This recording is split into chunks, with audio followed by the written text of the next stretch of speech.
me. I absolutely don't believe it. I can smell diff oil, I can see diff oil, I've got a wheel seal gone. The 4 trailers Sonny's picking up, along with a dolly, are worth $675,000 and are made of lightweight aluminium with anti-roll stability features.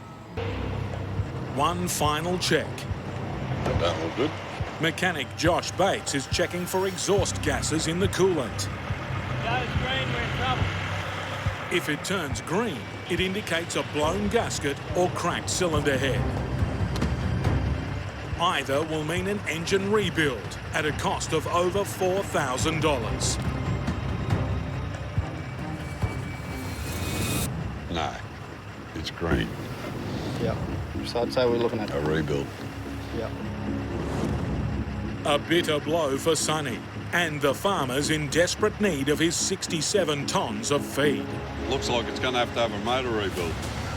That's 4 days I'm off the road. Days turn into 2 weeks. Brand new. Runs nice. After a fortnight of downtime, New trailers, new motor. Don't get much better than that, does it? Sonny is finally reunited with his pride and joy, his 620 horsepower prime mover. Yeah, finally. Getting going again.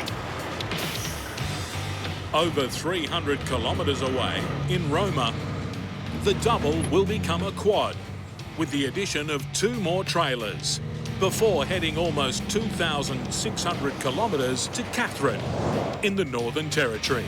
Sonny reaches Roma to hook up his 2 new trailers and make up a quad.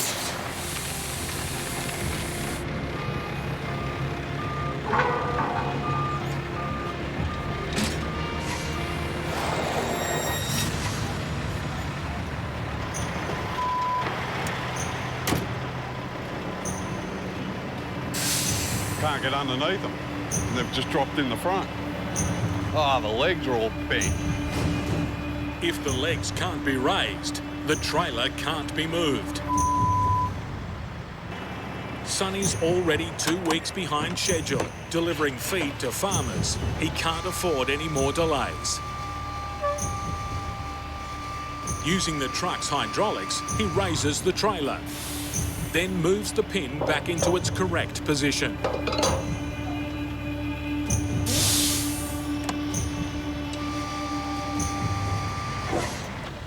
The next step will need all of Sonny's 30 years of experience, backing onto the connecting plate using just his side mirrors and attach all 4 trailers. Oh, this could be a pain in the arse here.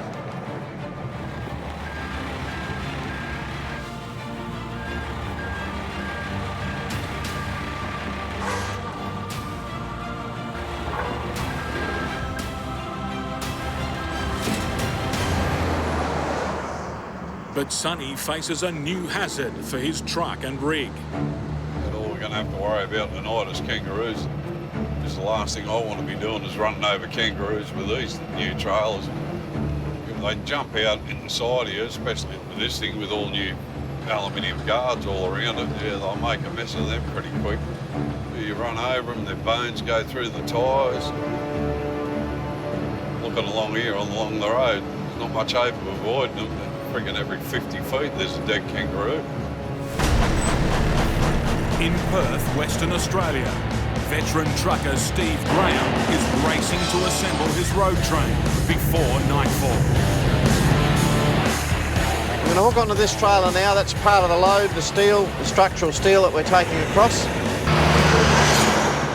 But things don't look promising for the road ahead. After 500 kilometres, Steve pulls over for a routine inspection of his load. I can smell diff oil.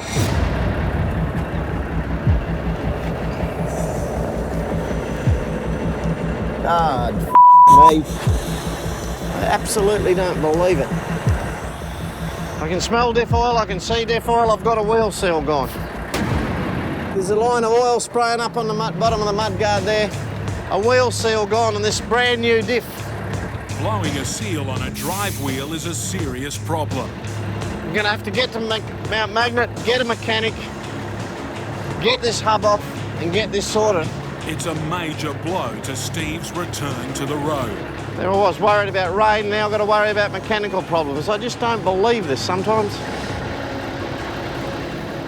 He's racing 200 kilometres to the nearest town.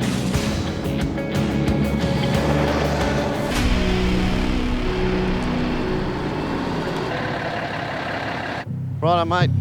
It's all brand new, as I said. I've had a huge amount of trouble with bearings, mate. A huge amount. The initial inspection doesn't look good. That's failed. Something's failed under there. Yep, she's fucked. We've got to get in there and see what the damage is. I've already rung the biggest customer, MRN. They need the freight. So once again, the pressure's down the end of that telephone. How long will it hold you up, Steve? As soon as there's an issue on the road, it goes back to how long will this keep you?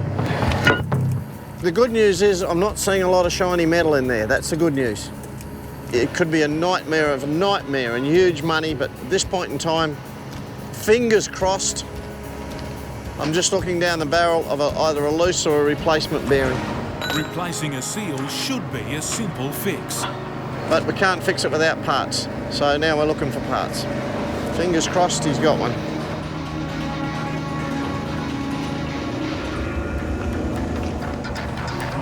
So the seal's a bit tight. He's out of luck. Sivy hasn't got a seal on him that fits this truck. Steve could be stuck for a day, waiting for a new part. He's going to go for a drive around town to see some of his mates and just see if we can jag one in town here this afternoon. If we can, it gets me rolling in the next couple of hours or so. The weather's picking up. That rain that we thought was around is definitely around. I just hope this is not happening out in the desert.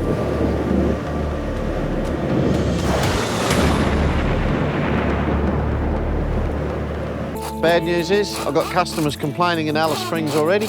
I've rung them earlier and said I'm a day late. It's as simple as that. That you'll crawl over broken glass to get the job done. Everything depends on you. We're good to go.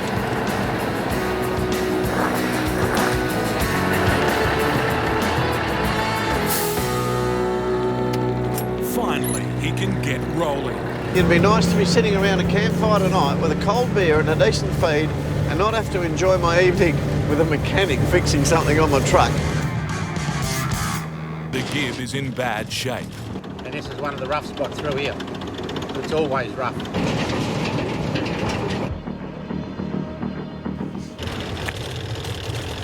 As rough as anything.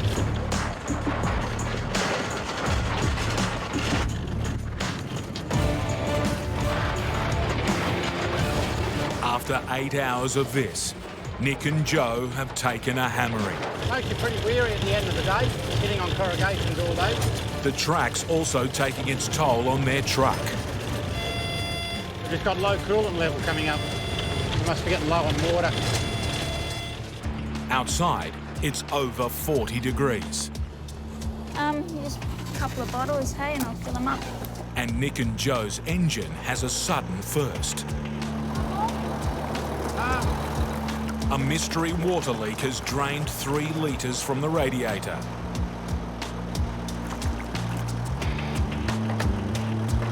Nick's worried the problem could get worse. Well, it seems to be blowing all back over the motor, so it's leaking up the front there somewhere. The leaking radiator's getting worse. But Nick thinks he's found a fix. Basically liquid steel, really. Just physically just go over the core of the radiator and then hopefully block the hole. I can't really see the hole properly. But... Well, we'll see how that goes. And right on cue, We've still got a problem with this low water light keeps coming on.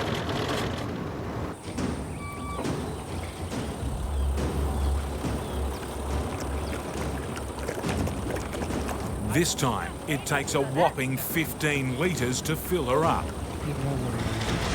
But now it's not the radiator. It's not bad going. This leak is coming from somewhere else. Fix one leak and then a water pump starts. I might just have to order a new pump from Theta and get it flown in Columbaroo. Next morning, and Nick's hatched a plan to prolong the life of his dying water pump. It can't be any worse than it already is. Load it full of grease. Stop a bit of that water from running out of that water pump, at least till we get to Theta. Theta, the next station, is now only 40 kilometres away. But the way his truck's performing, it might as well be 400. But it is a pretty poor excuse for a road, really. So I'll just pull up this here where it's a bit wider. Another mechanical failure could be the final blow. Something that's not right, so I'm going to make a look. But right now, it's a puzzle Nick doesn't have time to solve. This freight for the general store needs to be offloaded. All that's left now is to deliver 10 drums of fuel to a remote fishing camp, just 30 kilometres north. Come on, old girl. Married couple, Nick and Joe Atkins, have been stopped dead in their sandy tracks. And now they're stuck, right on the doorstep to their destination. Make a bit of a track for myself. If I turn the steering too much, it'll just bog itself even more. If I can get up on that little bit of a hard spot there, I'll be right. The truck and trailer weighs over 30 tonnes. Getting through this will take all of Nick's 30 years' experience. Come on, baby. You might have got it.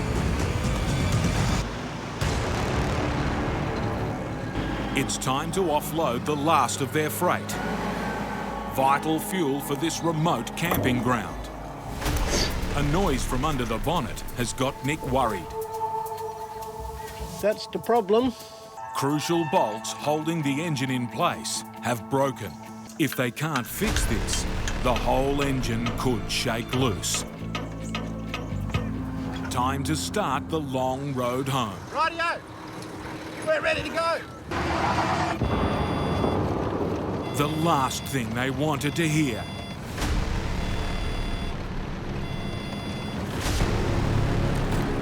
Even topped up, the engine temperature isn't dropping.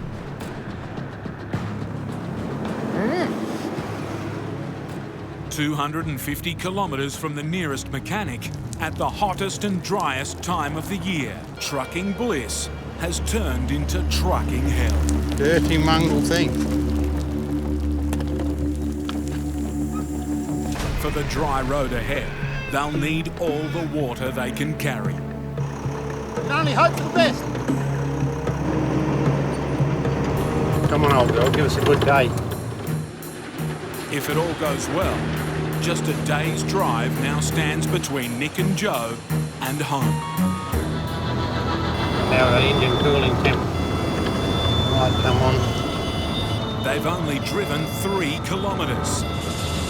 Might be pulling up here. Might be doing that water pump, might have no bloody choice. I think you're just losing too much water out of that water pump, I think. This truck is refusing to go any further. Oh, she's just shut down. Next day, in the town of Kununurra, Nick and Joe have expensive repair bills weighing on their minds. But a friend has come to their aid to retrieve their load. Good stroke of luck, mate's got this truck here, so I'll just grab that. I'll just poke it along, treat it like my own and see how we go. As long as the water problem don't occur. Good. In all their years of trucking together, this journey has been the worst. Oh, yeah. This one didn't go to plan, this one, but we've done our job, so, you know, I'm happy with that.